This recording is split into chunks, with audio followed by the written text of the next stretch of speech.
اسی عورتوں کے انڈے نہیں بنتے، عورتوں کے انڈے کمزور ہیں، ان کے فولیکلز کمزور ہیں۔ میرے محترم بھائیوں پیریڈز کا مسئلہ ہے، جوڑوں کا درد ہے، ہیپاٹائٹس ہے، میرے محترم بھائیوں کوئی بیماری ہے،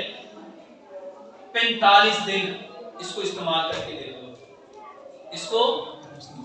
آپ کو خود پتا چل جائے گا کتنا فائدہ ہوتا ہے۔ 100 گرام کلونجی 100 گرام میتھی دانہ لو، دونوں کو مکس کر لو، 5 گلاس پانی میں 3 چائے کے چمچ یہ دونوں پہ ڈال دو۔ 100 گرام دونوں لے لیا، مکس کیا، 3 چائے کے چمچ ڈالے، 3 چمچ اس میں گڑ ملا لو، اگر شوگر ہے تو گڑ نہ ملاؤ، اور 3 چمچ اس میں لیمن ملا لو، بڑے لیمن لیمو، اور اس کو اتنا پکاؤ اتنا پکاؤ اتنا پکاؤ، مٹی کی ہانڈی میں 5 گلاس پانی 4 گلاس کر دو، اور میرے محترم بھائی اس کو مٹی کے برتن میں مٹی کے جگ میں ڈال کے رکھ دو تاکہ یہ مٹی کا برتن اس کی گرمی کو اپنے اندر جذب کر لے، کیونکہ ہم جس خطے میں رہتے ہیں یہ گرم پانیوں کی زمین ہے اور گرم چیز ہمیں سور کرتی نہیں ہے، تو اس کی تاثیر ٹھنڈی ہو جائے گی۔ 1.25 گلاس صبح، 1.25 دوپہر، 1.25 شام، کھانے سے آدھا گھنٹہ پہلے یہ پیو، کھانے سے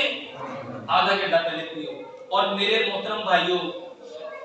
حکیم لقمان ایک بات کہا کرتے تھے، جو چیز اللہ نے جس جگہ پہ جس مقدار میں پیدا کی ہے، جس تناسب سے پیدا کی ہے، وہ لوگوں کی اتنی ضرورت ہوتی ہے، وہ لوگوں کی اتنی میرے